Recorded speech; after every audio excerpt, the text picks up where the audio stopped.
Oi gente, eu sou o Caco, esse é Vamos Falar e o episódio de hoje vai ser bem sério.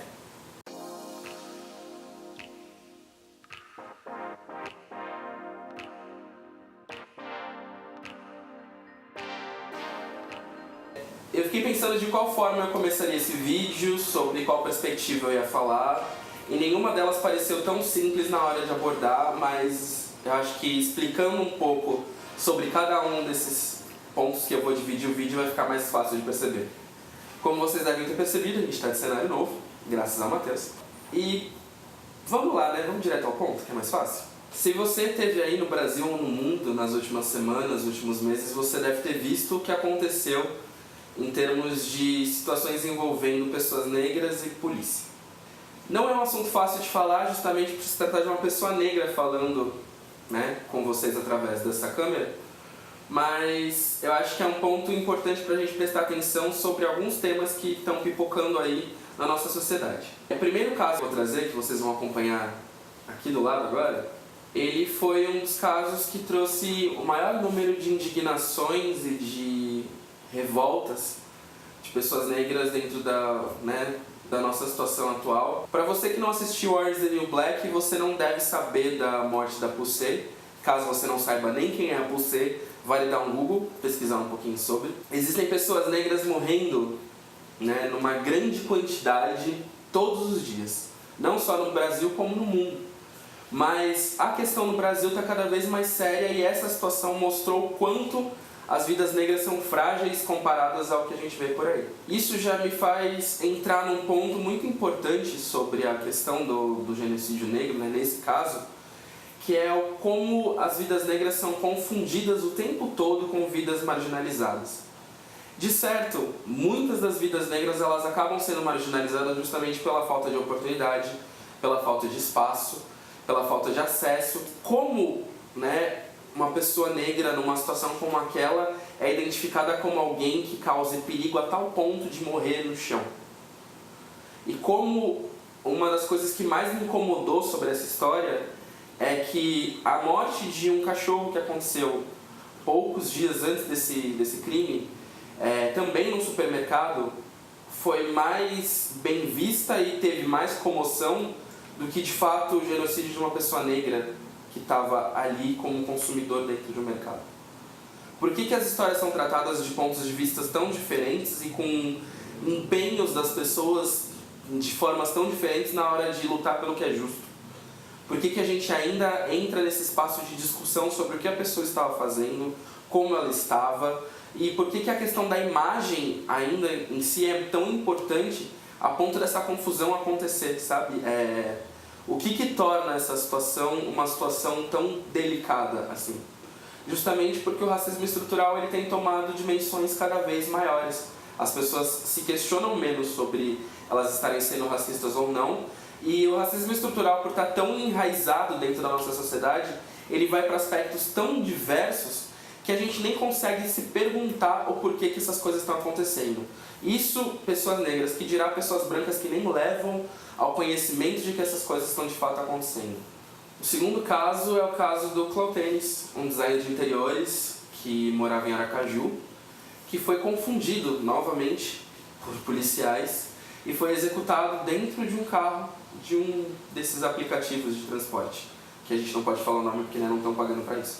E novamente, me incomoda o fato de que a vida negra, mais uma vez, está sendo confundida com uma vida marginal. Essa vida marginal acaba sendo, né, responsável pela leitura que as pessoas fazem, e isso resulta em mais uma pessoa negra morta, injustamente. Parece que para quem vive ainda na bolha, parece que só o desacato, né, dos policiais para com as pessoas negras já era o bastante.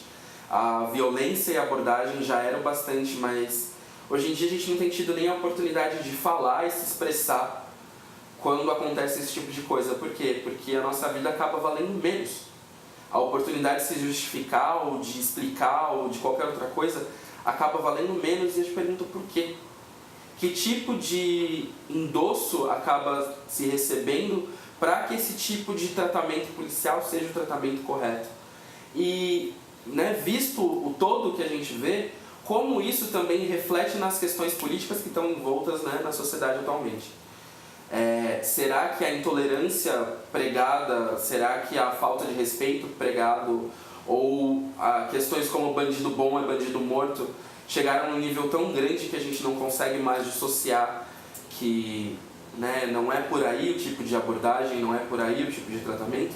Eu falo isso de um aspecto muito tranquilo, perto do que eu poderia dizer, uma vez que, né, é mais um dos meus morrendo, é mais uma vida que é interrompida sem a chance de que, né, de se explicar, de se mostrar e de fazer alguma coisa.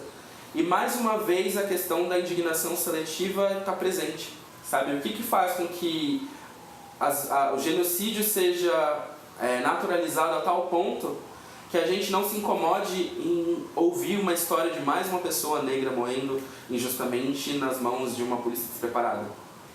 E o terceiro caso foi de uma família carioca que acabou sendo alvejada 80 vezes. Não é que foi um tiro de raspão, não é que foi um acidente, não é que foi nada. Foram alvejadas 80 vezes. E assim, o que mais me incomoda desse caso foi uma das falas da viúva. Me perdoa não lembrar o nome agora da esposa e muito menos do homem assassinado, do músico assassinado. Onde ela fala que houve deboche da cara dela mediante a tudo que estava acontecendo. E eu te pergunto, aonde a gente vai parar com isso, sabe? Se a vida negra é tratada como um deboche nesse sentido, onde um inocente é alvejado 80 vezes e ninguém se pronuncia para falar sobre isso. Como que a gente espera discutir coisas importantes como paternalidade, masculinidade tóxica, entre outras questões que estão em vogue aí, que dependem do homem negro, se o homem negro está sendo executado diariamente? Como é que a gente chega para discutir esse tipo de pauta se a gente não chega vivo para discutir esse tipo de pauta? Como é que a gente abre esse tipo de discussão para quem não entende? E aí é um ponto que eu quero chegar, que é justamente a explicação sobre o racismo estrutural. Desses 3 casos, para mim o que ficou muito claro é, além, né, do baixo valor que tem a vida negra para a população em geral, o que mais me incomodou isso é a percepção do que é o racismo estrutural. Racismo estrutural faz com que algumas situações voltadas à negritude sejam normalizadas, principalmente as situações que botam a vida negra de uma forma muito marginal. Através disso, alguns signos, né, e algumas leituras rápidas que são feitas pelas pessoas passam batido, e as pessoas passam a associar isso como algo corriqueiro entre pessoas negras. Quantas celebridades vocês viram que realmente falaram sobre cada um dos 3 assuntos? Isso que não sejam celebridades negras, porque até as celebridades negras, inclusive, não falaram sobre esses assuntos da forma como poderia ser falado. Eu não consigo achar outra solução, né, para entender tudo isso como o fato de que a gente não está preparado para lidar com esse tipo de coisa. Sabe, que existe um despreparo muito grande da sociedade ao entender o que é a vida negra. Entender como os acessos são dados para as pessoas negras. Entender que o papel de uma pessoa negra em sociedade diz muito sobre como ela está e o que ela vai fazer daqui para frente. E numa situação como essa, onde profissionais de áreas distintas acabaram sendo assassinados e vendo homens negros tratados como um animal, para mim é um ponto muito delicado, porque eu fico perguntando, será que um dia posso ser eu que não vou voltar? Será que um dia vou ser eu que vou ser confundido com mais uma dessas vidas negras que acabam, né, sem um motivo claro? Não que um motivo claro de fato fosse o que, né, o necessário para resolver a situação, mas será que você é um dia?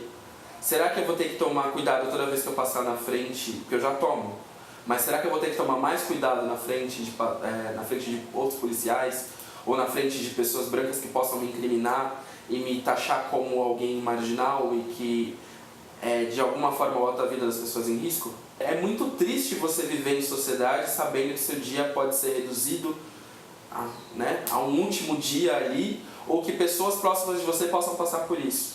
O primeiro enquadro que eu levei foi aos 14 anos fumando cigarro. Felizmente foi um dos únicos que eu tomei na minha vida, acho que foi o único, se duvidar. Só que tem gente que não tem a mesma sorte, tem gente que só por estar andando na rua, vivenciando alguma coisa, é abordado constantemente. Por que que a leitura do bandido bom, né, bandido morto, acaba sempre recaindo por cima dos tidos como bandidos negros? Por que que isso é sempre tratado com tanta veemência por parte de política e tudo mais, mas não chega nas grandes mídias como uma crítica sincera ao fato de que o racismo estrutural está cada vez mais forte aqui dentro do Brasil?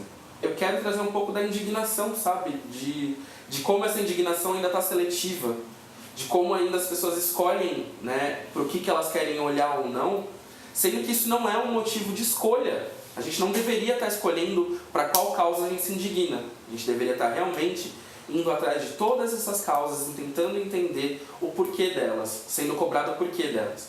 E aí vem ao ponto principal dessa porra toda. Já se passou um ano da morte da Marielle, já se passou um ano que a gente vem buscando respostas. Agora, quase um ano depois, a gente começou a ter algumas das respostas que pudessem encaixar o todo desse quebra-cabeça, que é a morte da Marielle. E o mais estranho disso, né, que essa história constantemente vem abafada por motivos que, né, se der um Google dá pra saber o porquê que esses motivos são abafados, mas essas outras mortes negras que aconteceram, elas tinham uma questão política em volta para elas acontecerem da forma como elas aconteceram, ou foi simplesmente o descaso das pessoas para com as vidas negras que estavam lá? Eu acho que já passou da hora da gente começar a se indignar a respeito das coisas, já passou da hora dessa conversa permear conversas de bar, permear YouTube, permear podcasts, permear uma série de outras coisas aí. E eu convido vocês, né, na posição que eu tô de alguém que está trazendo o assunto, para se indignar também, para começar a se manifestar também, para começar a se incomodar também, porque amanhã eu posso ser eu, posso ser outras pessoas que estão próximas de você, ou quem quer que seja que não tem direito de continuar a própria vida em função disso. Vale a pena pensar, né? Bom, gente, esse foi Vamos Falar, mais um episódio um pouquinho denso, né? Mas eu acho que ele é necessário, tendo em vista o que a gente está vivenciando atualmente. Eu não vou pedir para comentar, compartilhar, dar like, porque eu acho que isso não é o foco do vídeo.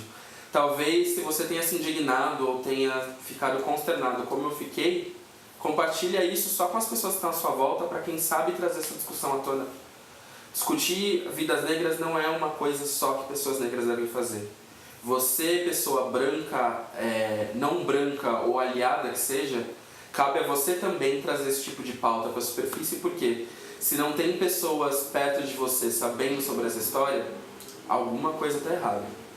Então é isso, gente. Obrigado. Até semana que vem.